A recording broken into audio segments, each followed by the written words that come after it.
वन्दे ब्रह्मपुराधिपं श्रीसहजानन्दं च मूलाक्षरम्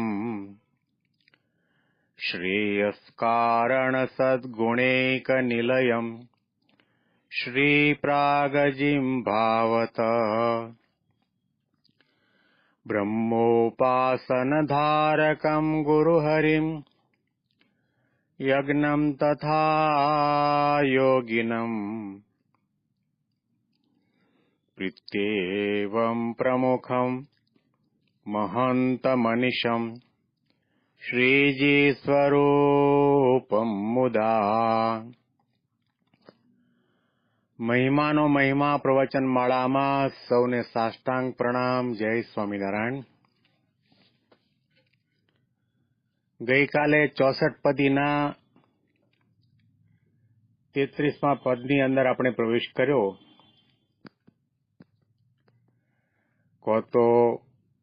કોતો વળી કહું એક વાત, સુણજો સહુ મળી, છે જો સાંભળ્યા જેવી સાક્ષાત, વાલપે કહું વળી. જેમ નરદેવ દઈને દંડ, વેરીને વશ કરે, લીએ ખાટી તે સરવે ખંડ, દુષ્ટ તે સરવે ડરે. તેમ પ્રગટી પૂરણ બ્રહ્મ સંતન શત્રુ હણ્યા, કામ ક્રોધ લોભ જે વિષમ, તે તૃણ તુલ્ય ગણ્યા. સ્વાદ સ્નેહ મમતા માન, પાપી પારોઠા કીધા. કહે નિષ્કુળાનંદ નિધાન, નિજ જન તારી લીધા. કહે નિષ્કુળાનંદ નિદાન, નિજ જન તારી લીધા. નિષ્કુળાનંદ સ્વામીને કેટલી ખેવના છે, કેટલો ઉત્સાહ અને ઉમંગ છે ભગવાનના મહિમાની વાતો કરવા માટે. તમામ શ્રોતાઓની સામે પોતે કહી રહ્યા છે, કહેતા હો તો કે એક વાત કરવા મારી મનોકામના છે, તમે બધા ભેગા મળીને સાંભળો. અને એ સાંભળવા જેવી વાત છે, અને એ વાત હું તમને પ્રેમે કરીને કહું છું. ભગવાનની વાત, આધ્યાત્મિક વાત, ધર્મની વાત, જ્ઞાનની વાત, ભગવાનને પામવાની વાત, ભજનની વાત, એના પાયાની અંદર પ્રેમની જરૂર છે, મહિમાની જરૂર છે, ઉત્સાહની જરૂર છે, ઉમંગની જરૂર છે. અને સાથે સાથે એકમાત્ર નિશાન ભગવાનને રાજી કરવાની ભાવનાની જરૂર છે. કોઈને પાછા પાડવા નહીં, કોઈને આંજી દેવા નહીં, કોઈને પ્રભાવિત કરવા નહીં. પણ કોઈ પણ માણસ આ ભગવાન પુરુષોત્તમ નારાયણના મહિમાની વાત સાંભળે તો એના જીવાત્માનું કલ્યાણ થાય, વિષયોમાંથી પાછો વળે, સંસારના સુખ દુઃખની અંદરથી મુક્ત થાય, ભગવાનમાં પ્રીતિ થાય, ભક્તિ થાય, ભગવાનની આજ્ઞાનું પાલન કરે, એનું આત્યંતિક કલ્યાણ થાય, એવી પ્રકારની એક ભદ્ર ભાવના સાથે ભજન કરવું, ભક્તિ કરવી, સેવા કરવી, કીર્તન કરવું, ભગવાનના નામનું રટણ કરવું, કથા વાર્તા પ્રવચન અને પારાયણ કરવા, ભગવાનની વાતો કરવી. એનાથી ભગવાન અને સંતનો ખૂબ રાજીપો મળે છે. ભાગવતમાં તો ત્યાં સુધી કહેવામાં આવ્યું કે કરોડો રૂપિયાના ખર્ચ કરીને યજ્ઞ કરવામાં આવે, લાખો રૂપિયાનું દાન દેવામાં આવે,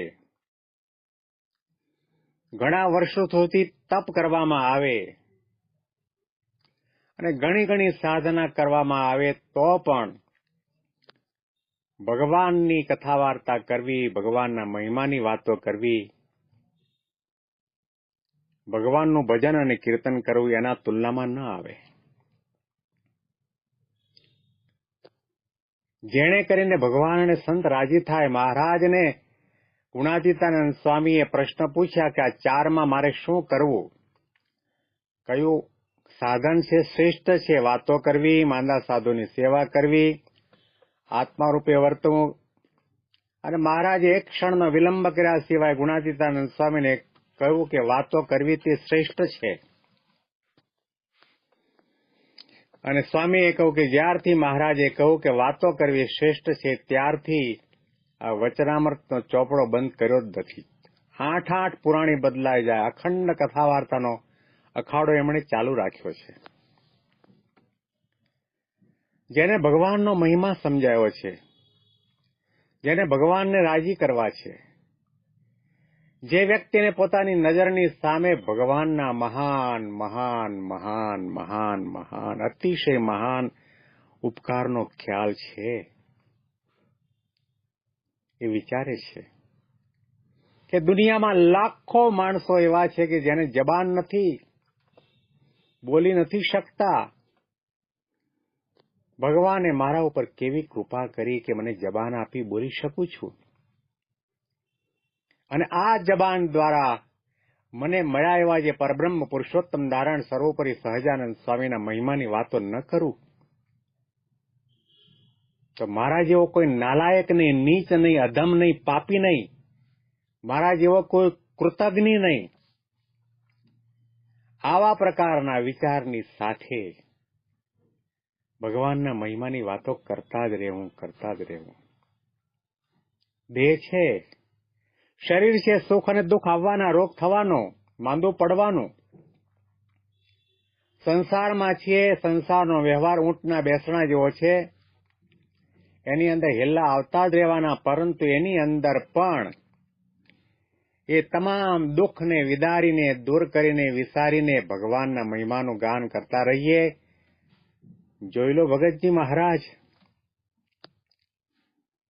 વિમુખ કરવામાં આવ્યા, એમને શત્રુ ઓછા નહોતા. એમના ખોરાકની અંદર ઝેર આપવામાં આવ્યું, એમને હળધૂત કરતા હતા. મંદિરમાં એને પ્રવેશ નહોતો, છતાં પણ અખંડ અને અખંડ ભગવાન પુરુષોત્તમ નારાયણ સર્વોપરી સર્વ અવતારના અવતારી છે. અને એમને રહેવાનું ધામ ગુણાતીતાનંદ સ્વામી અક્ષરબ્રહ્મનો અવતાર છે. મહિમાની મોરલી વગાડતા જ રહ્યા, વગાડતા જ રહ્યા, વગાડતા જ રહ્યા. ક્યારેય પાછા નથી પડ્યા. શાસ્ત્રીજી મહારાજે રાતોના રાત બેસીને વડોદરાની અંદર મંદિરના પાછળના પ્રદક્ષિણાના ભાગમાં બેસીને જેઠાભાઈ કહેતા નિર્ગુણદાસ સ્વામીને 8 કલાક સુધી અક્ષર અને પુરુષોત્તમના મહિમાની વાતો કરી અને અક્ષર અને પુરુષોત્તમની નિષ્ઠા દ્રઢ કરાવીને સાધુ બન્યા. અને કેવું કાર્ય થયું, કહેવાનું તાત્પર્ય, યોગીજી મહારાજ પોતે સવારના વહેલા ઉઠીને મંગલ પ્રવચન કરતા, વળી નાસ્તા પછીની કથા કરતા, બપોરની કથા કરતા, સાંજની કથા કરતા, સંધ્યા આરતી પછીની કથા કરતા, રાતની કથા કરતા. અને રાત્રે પડવા જાય ત્યારે સાથેના સંતો હરિભક્તોને કહેતા કે હવે ગોષ્ઠી કરો. અખંડ કથા વાર્તાનો અખાડો ચાલુ ને ચાલુ, ચાલુ ને ચાલુ. ક્યારે પણ ભગવાનના મહિમાની વાતો કરવા સાંભળવામાં એમને કંટાળો નથી આવ્યો. મને બરાબર યાદ છે 1972ની સાલમાં પરમ પૂજ્ય પ્રમુખ સ્વામી મહારાજની સાથે હું હતો. વડોદરાથી નીલકંઠ યાત્રા પ્રવાસ શરૂ થયો. 700 હરિભક્તો પણ ભેગા હતા. દરેક હરિભક્તના ડબ્બાની અંદર સ્પીકર ગોઠવવામાં આવ્યું હતું. એકાદશીનો દિવસ હતો. વડોદરાથી ટ્રેન ઉપડીને તે વખતે એકાદશીનો દિવસ, અને પ્રમુખ સ્વામી મહારાજે તે દિવસે ગઢડા મધ્યનું 8મું વચનામૃતનું નિરૂપણ કરવાની શરૂઆત કરી. ઉજ્જૈન આવ્યું ત્યાં સુધી લગાટ 7 કે 8 કલાક સુધી પ્રમુખ સ્વામી મહારાજ કથા વાર્તા કરતા જ રહ્યા, કરતા જ રહ્યા, કરતા જ રહ્યા. અને કેટલાકે 2-4 કલાકની ઊંઘ પણ વચ્ચે ખેંચી નાખી. કહેવાનું તાત્પર્ય, જેને ભગવાનનો રંગ લાગ્યો છે, જેને ભગવાનનો મહિમા સમજાયો છે, જેને ભગવાનના ઉપકારનું જાણપણું છે, એ ભગવાનની સેવા કર્યા વગર રહી શકે નહીં, ભગવાનના ગુણ ગાયા વગર રહી શકે નહીં. એને એક જ તમન્ના અને ઝંખના હોય કે મારા યોગની અંદર જે કોઈ આવે એ તમામને ભગવાનના મહિમાની વાત કરું. શું રે થયું રે મને, હું રે શું જાણું, મને વાલું લાગે તારું મુખ, જો જો જો તોય જોતા ધરાવ નહીં, ભવભવની હાય બળી ભૂખ. ક્યારે ઉગ્યો ને ક્યારે આથમો રે ધન મારો, ક્યારે ઢળી મધરાત, તારી તે મૂર્તિને કહેતા કહેતા મારી પૂરી ન થઈ હજી વાત. ભગવાનની મૂર્તિનું વર્ણન કરે, ભગવાનના મહિમાનું વર્ણન કરે, ભગવાનના ઈશ્વર પ્રતાપનું વર્ણન કરે, ભગવાનના ચરિત્રનું વર્ણન કરે, એ કહેતા વાત જ પૂરી ન થાય. તારી તે મૂર્તિને કહેતા કહેતા મારી પૂરી ન થાય હજી વાત. આરે અવતાર ભલે વાદળિયો વહી જતો, કેવા તે સુખ અને દુઃખ, આખો જન્મારો તને આંખોમાં રાખું, મને પ્યારું લાગે તારું મુખ. ભગવાન જો ગમતા હોય તો આ પ્રકારની ભક્તિની ભૂમિકા આપણા જીવનની અંદર સિદ્ધ થાય. હેતે કરીને મહિમાની વાતો કરવાની છે, કોઈને પાછો પાડવા નહીં, વાદ વિવાદ કરવા માટે નહીં, કોઈ જાતનું કપટ દંભ રાખીને દેખાડો કરવા માટે, લોકોની વાહવા મેળવવા માટે નહીં, પરંતુ આપણને જે ભગવાન પુરુષોત્તમ નારાયણની પ્રાપ્તિ થઈ છે, જે કંઈ મહિમા સમજાયો છે, મહિમાની મુરલી વગાડતા જ રહેવું, વગાડતા જ રહેવું. ભગવાન જ્યારે પ્રગટ હોય અને પ્રગટની પ્રાપ્તિ થઈ હોય, એના દર્શન પ્રસાદી વાતોને મળવા, 4 પ્રકારના સુખ આપણને મળ્યા હોય, અને તે વચ્ચે આપણે મૂંગા રહીએ, વાતો ન કરીએ. ઝરણા ગાતા, નદીઓ ગાતી, કોકિલ ગાતી કુંજે, એવા ટાણે છાના રહેવું, આપણને નહીં સાજે, મન ગાજે, મન ગાજે, મન ગાજે, તું મન મૂકીને ગાજે. રવિન્દ્રનાથ ટાગોરે કહ્યું કે જ્યારે ભગવાનનો મહિમા સમજાય છે, તે ખળખળ વહેતા ઝરણા પણ ભગવાનના ગીતનું ગાન કરતા હોય છે, નદીઓ ગાતી હોય છે, અને વૃક્ષની ડાળી ઉપર બેઠેલી કોકિલ પણ, કોયલ પણ ટવકા કરીને ભગવાનનો મહિમા ગાતી હોય. અને એવા સમયની અંદર આપણે જો મૂંગા રહીએ, તે આપણને શોભા નથી દેતું. અખંડ કથા વાર્તા, ભગવાનની મહિમાની વાત કરો, વ્યક્તિગત સંપર્ક કરો. તમે મુસાફરી કરો છો, તમારી બાજુની સીટની અંદર કોઈ ભાઈ છે, એની સાથે અક્ષરધામની વાત કરો, દિલ્હીના અક્ષરધામની વાત કરો, ન્યૂજર્સીના અક્ષરધામની વાત કરો, આપણા 1000 સંતોની વાત કરો, પ્રમુખ સ્વામીના જીવન અને કાર્યની વાત કરો, સાધુતાની વાત કરો, મહંત સ્વામી મહારાજની સાધુતાની, નિર્માનીપણાની, સદગુણની વાત કરો, આપણા સિદ્ધાંતની વાત કરો, આપણા મંદિરોની વાત કરો, રવિવારની સભાની વાત કરો. પ્રેમે કરીને વાત કરવામાં આવે તો મહારાજે કહો કે વાતે કરીને જીવ બ્રહ્મરૂપ થઈ જાય. અને વાતો કરવાથી જ આ સત્સંગનો, સંસ્થાનો પ્રસાર અને પ્રચાર થશે. તો નિષ્કુળાનંદ સ્વામી અહીંયા આગળ બતાવે છે, કોતો વળી કહું એક વાત, સુણજો સૌ મળી, છે જો સાંભળ્યા જેવી સાક્ષાત વાલપે કહું વળી. હું પ્રેમથી વાત કરવા માંગુ છું. એક જ ભાવના રાખવાની, ભગવાનને ધારીને, ભગવાનના સ્મરણ સાથે, ભગવાનના ઉપકારના વિચાર સાથે, કાલી ગલી ભાષામાં ભલે આપણને ગાતા ન આવડતું હોય, બોલતા ન આવડતું હોય, આપણી પાસે શાસ્ત્રોનું ઊંડું જ્ઞાન ન હોય, પણ એટલું તો સમજાણું છે કે આપણા ગળામાં જેની કંઠી પહેરી છે, ભગવાન સ્વામિનારાયણ સર્વોપરી સર્વઅવતારના અવતારી અક્ષરધામના અધિપતિ છે. ગુણાતીતાનંદ સ્વામી અક્ષરબ્રહ્મનો અવતાર છે, અને વર્તમાન સમયની અંદર પ્રગટ ગુરુ હરિ મહંત સ્વામી મહારાજ મોક્ષનું દ્વાર છે, ભગવાનના અખંડ ધારક સંત છે, એકાંતિક ધર્મના ધારક છે. અને એ સંતના યોગની અંદર જે કોઈ આવે, એના સ્વભાવ, પ્રકૃતિ, વાસના ટાળી બાળી જીવભાવ ટાળી બ્રહ્મભાવને પમાડી શકે એવી પ્રકારની શક્તિ અને સામર્થ્ય મહંત સ્વામી મહારાજની પાસે છે. આટલું આપણે સમજીએ છીએ, આટલી વાત તો કરતા આવડે ને. તો પ્રેમે કરીને વાત ક્યારે થાય કે જ્યારે મહિમા સમજાયો હોય ત્યારે. જેમ નરદેવ દઈને દંડ વેરીને વશ કરે, લીએ ખાટી તે સર્વે ખંડ દુષ્ટ તે સર્વે ડરે. જેમ રાજા કોઈ પોતાના વેરીને વશ કેવી રીતે કરે, દંડ આપે છે. અને એવા પ્રકારના જે લોકો છે એ રાજાથી ડરે છે. આ દ્રષ્ટાંત આપીને નિષ્કુળાનંદ સ્વામી સમજાવે છે કે તેમ પ્રગતિ પૂર્ણ બ્રહ્મ સંતના શત્રુ હણ્યા. ભગવાન સ્વામિનારાયણે આ પૃથ્વી પર આવીને શું કાર્ય કર્યું છે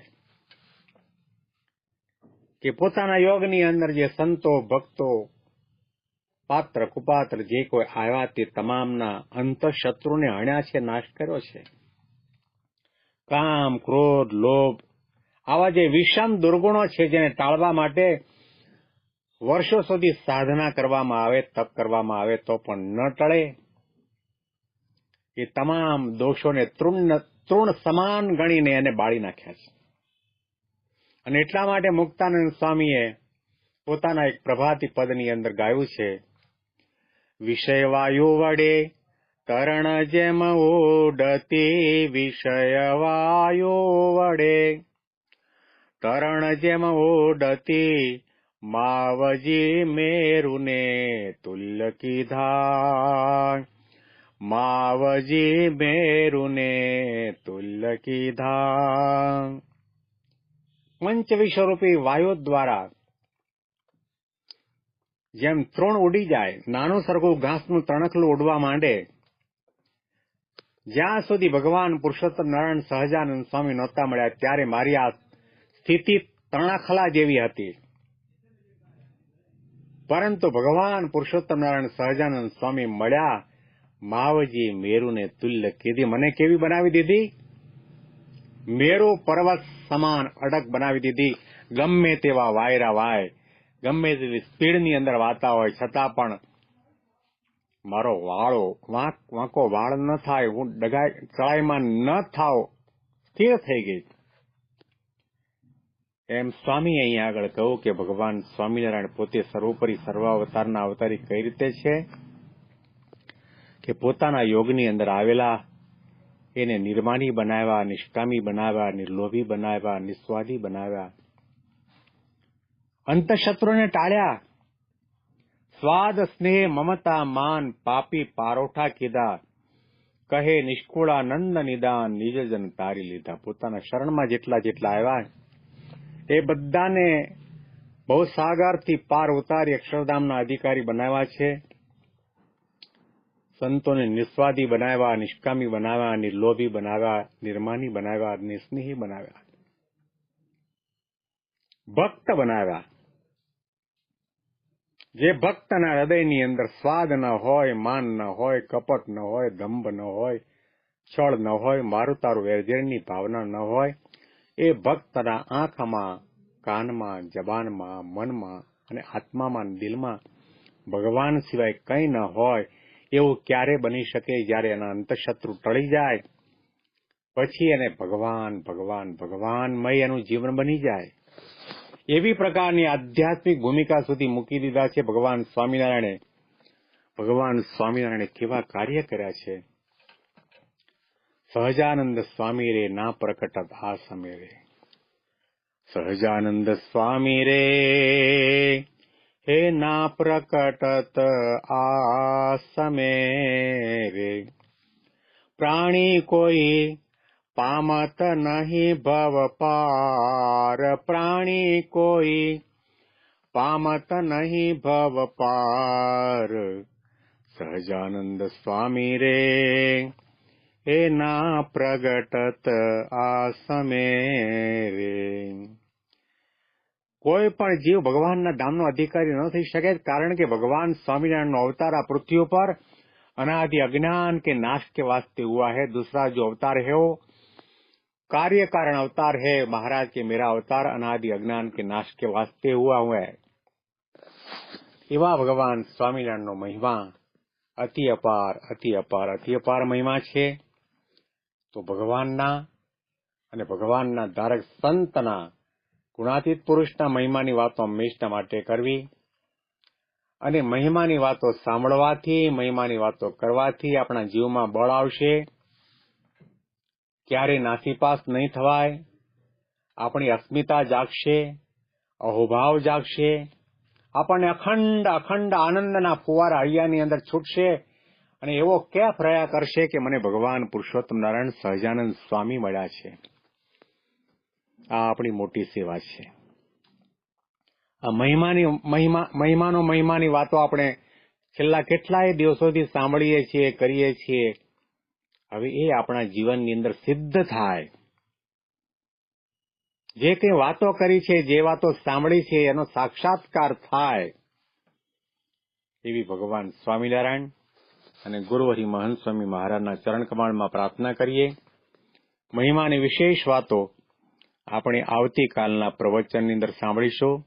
સૌને સાષ્ટાંગ પ્રણામ. જય સ્વામિનારાયણ.